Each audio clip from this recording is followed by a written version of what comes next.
Hey, we're Greaser Consulting, your Houston for sales engagement. Today, you're going to learn about a sales engagement function that often gets missed, but it's crucial because it helps sales reps and sales managers drive their process, and that's technical enablement. Are you ready? Let's go!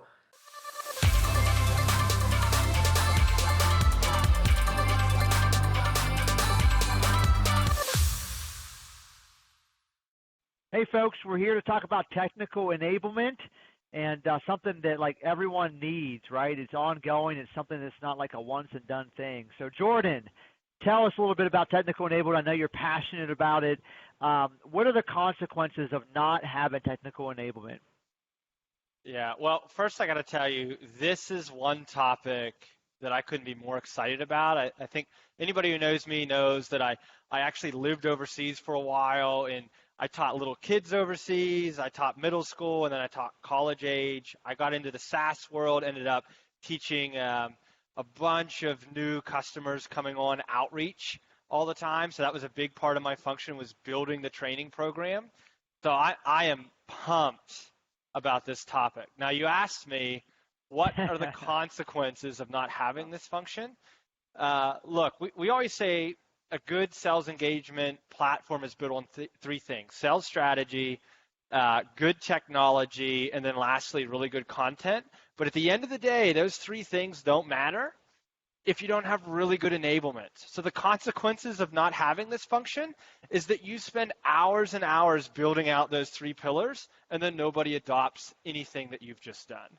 I mean, that's why every SaaS platform on the planet is measured by adoption. If folks don't adopt the tool, they're not going to use it, they're not going to show up next year, and then your entire initiative has failed. Yeah, let's just talk about this for a second. So no one's using it. So the consequences, what you're saying is that like if you don't have enablement, it's not happening. The process isn't going to get executed. And then, the repercussions of that is, you're not going to get the pipeline you wanted, the results that you wanted, et cetera. Well, look, at the end of the day, every adult learning training study out there will show you that it's not even just about one good spot training. It's about relearning the same concepts over and over and over again. It has to be a rhythm in people's lives that they continue to refresh and relearn and work this again. So again, it's not even about just, hey, we got this new thing, let's train it one time, everybody knows it, and we're done.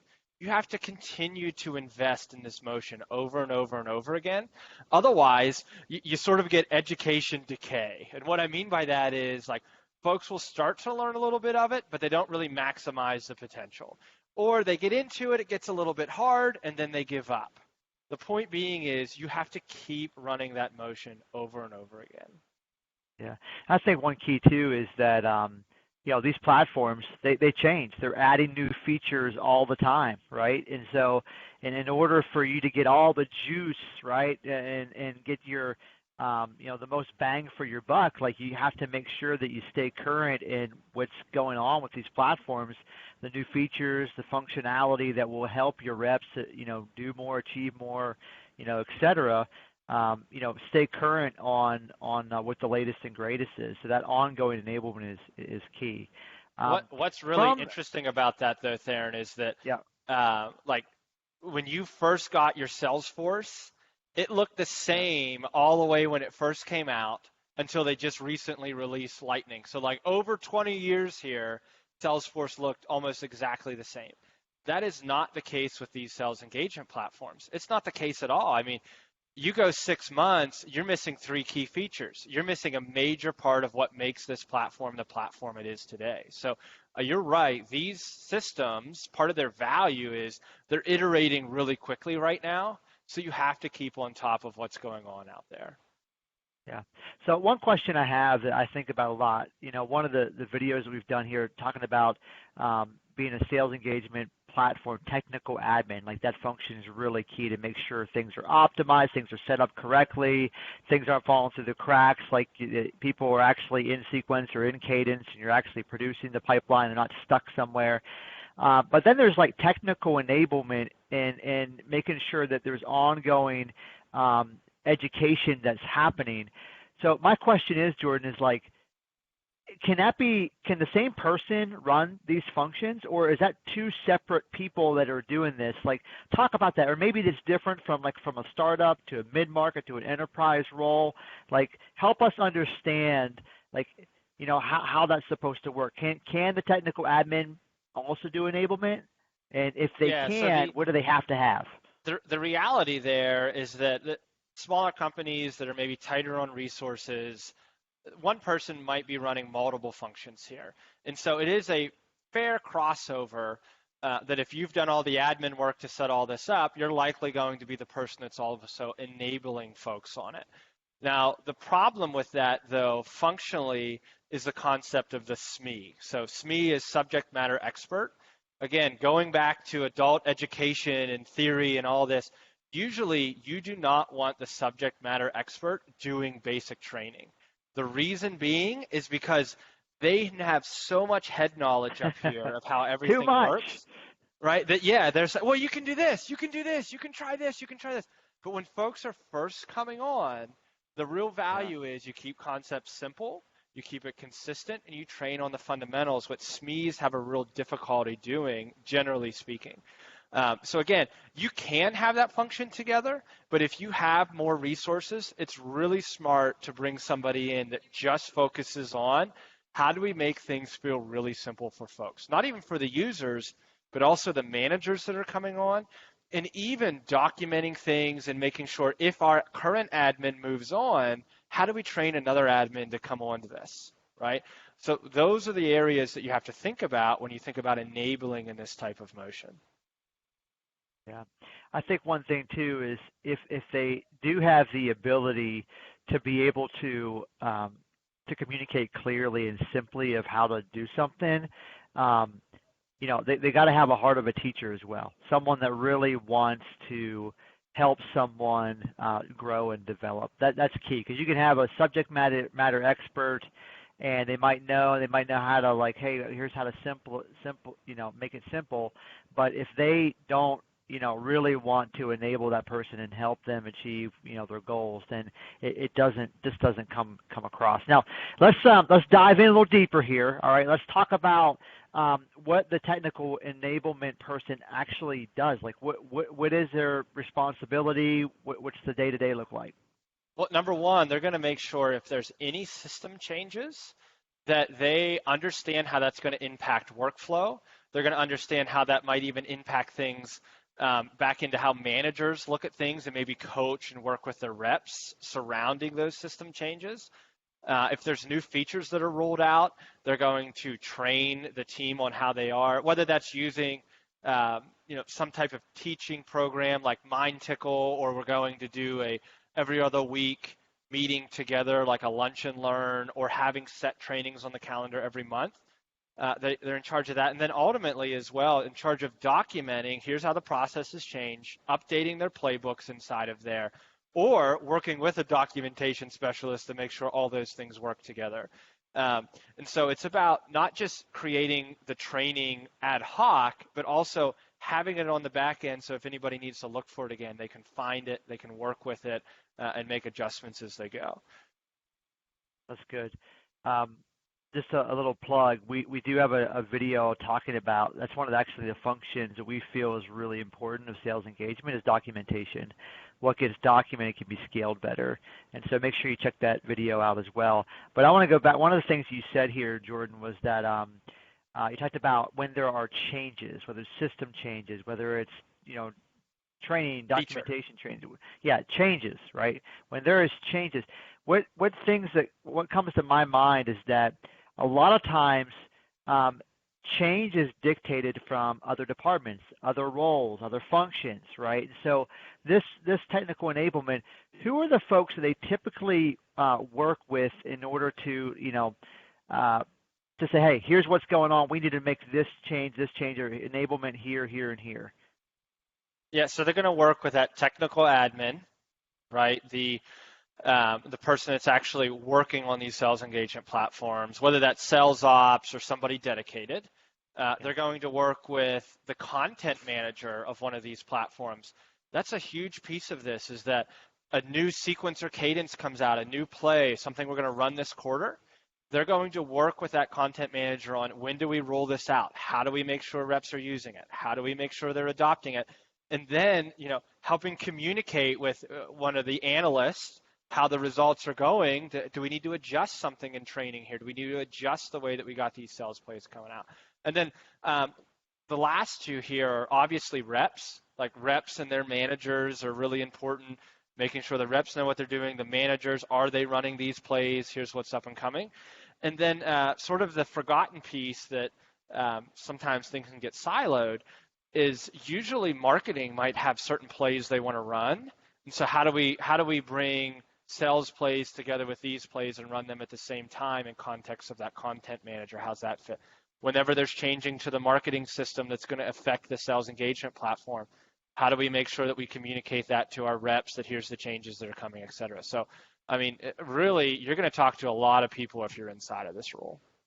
Yeah, and I think it's important to delineate between there's technical enablement, which is how to use the technology to execute something, to do something, and there's content enablement too. Here is the new content that has been created, and here is like when you use it, how you use it, and et cetera. So we do have a video on that as well about the function of content enablement, content management, and ownership, and writing, all that kind of stuff. So make sure you check that out. But we've talked about primary responsibilities, the different other functions that the technical enablement function would work with. What are some of the common problems, challenges that this function runs into, and how do they overcome them? Number one, unrealistic timelines. Even thinking back to my onboarding days, bringing clients on outreach, is customers would sign and say, hey, we want to be launched by next week.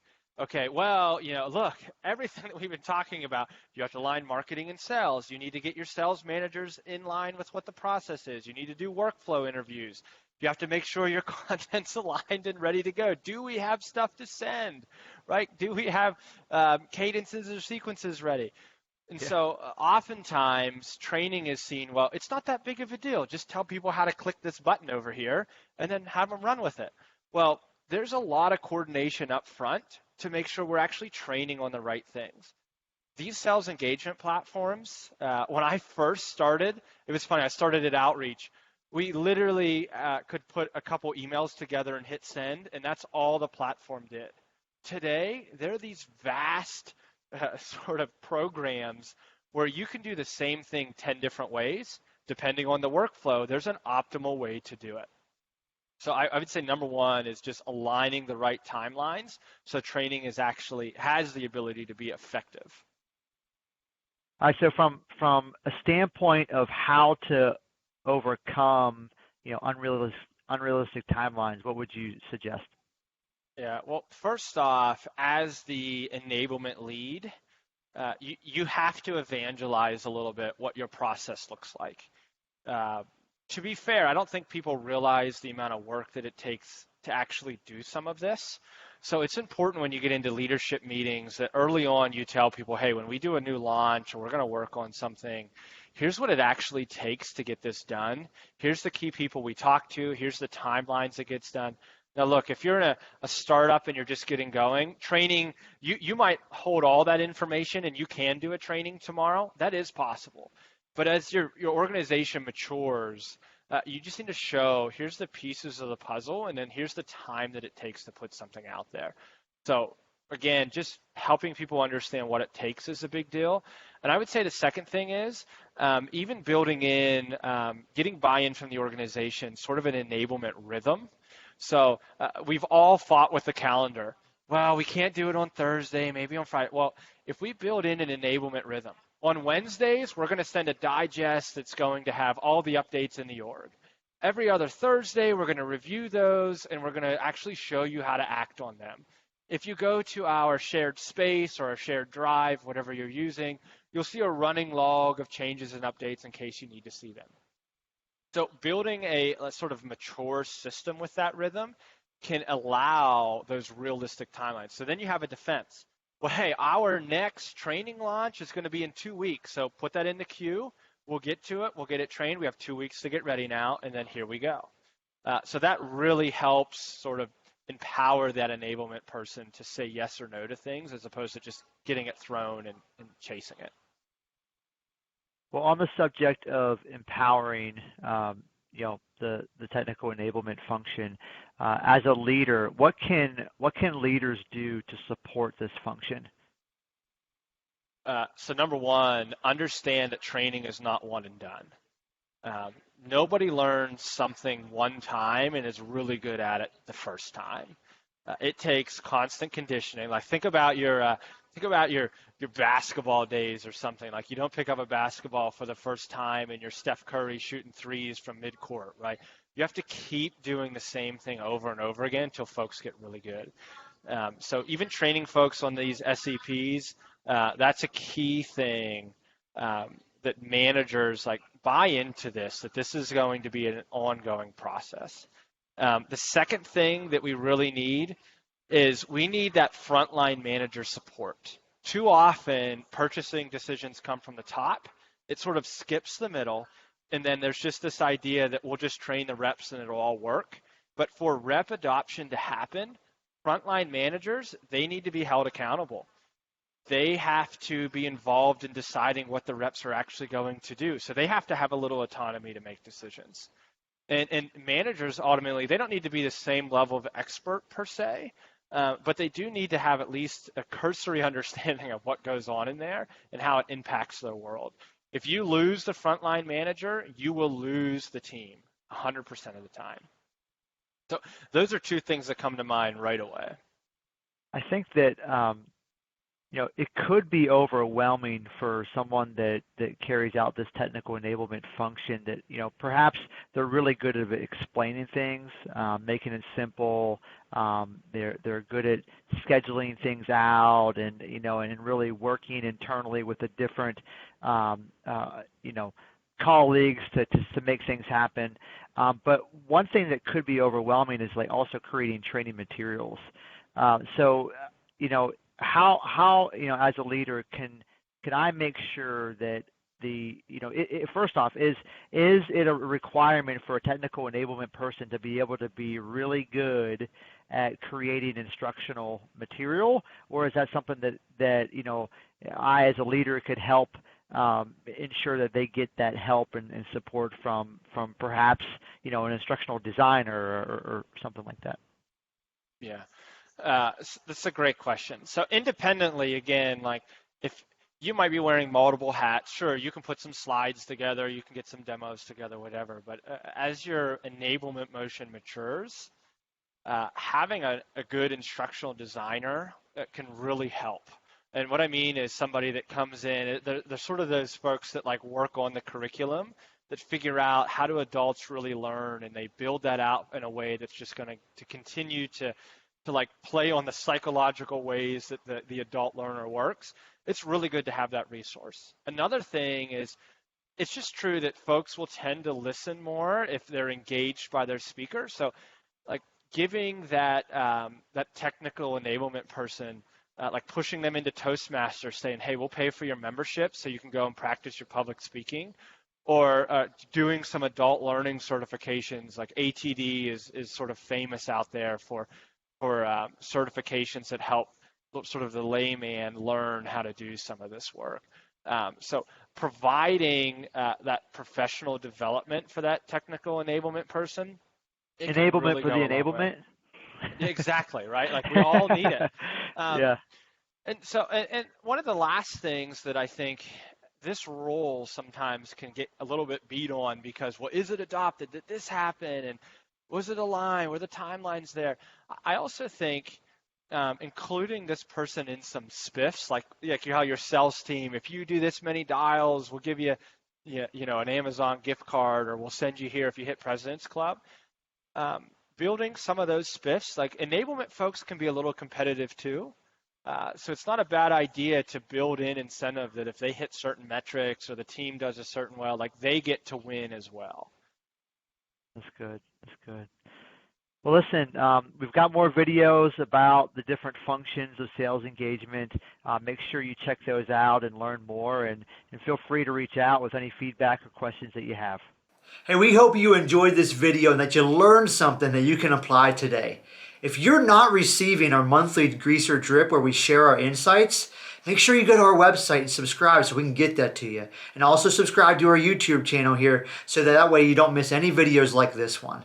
And don't hesitate to reach out. If you need help with your sales engagement efforts, we want to talk to you. We want to hear how we can help. And until next time, this is Houston. Over